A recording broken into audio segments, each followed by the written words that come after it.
76-এ এসে Vietnam started, right. এবং তাদের এই যে রাজধানীগুলো পুরো বস্তি ভরা ছিল, খুবই গরিব অবস্থা ছিল। এই রিসেন্ট পিরিয়ডে লাস্ট 15 বছরে ভিয়েতনাম কোথায় চলে গেছে। তারপর দেখেন মালয়েশিয়া গেল, তাই না? হ্যাঁ, তারপর ইভেন এখন আফগানিস্তান কি করতেছে। আফগানিস্তান তো একটা মানে অদ্ভুত ঘটনা, একটা ধ্বংসপ্রাপ্ত দেশ, যে ধ্বংসপ্রাপ্ত দেশ, সেখান থেকে সারা দুনিয়া থেকে ব্লকড একটা দেশ, তারা তাদের ইকোনমিকে রিভাইভ করে ফেললো।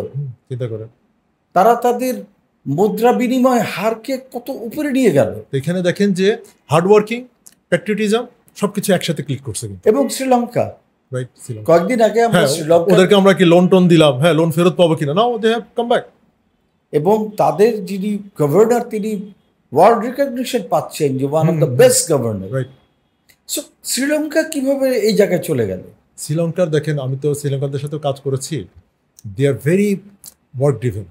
টার্গেট যেটা হয়ে যাচ্ছে ওটা অ্যাচিভ করে ছাড়বে। They are very stubborn in getting the job done. এবং ফলো আপ।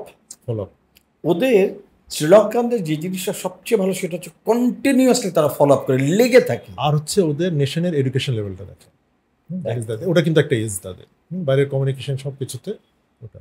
তা আমাদের হচ্ছে, আমাদের ইয়ং জেনারেশন অনেক এখন দেখি যে খুব সেলফ ডিপেন্ডেন্ট, এই যে সবাই যে নিজে নিজে এন্টারপ্রেনারশিপ কাজ করে, হ্যাঁ ইন্টারনেটে কাজ করে, ওই জায়গায় হচ্ছে কমিউনিকেশনও ভালো হচ্ছে আমাদের চেয়ে। আমাদের পরের জেনারেশন যারা আছে তারা ইংলিশ টিংলিশে আমাদের চেয়ে অনেক ভালো।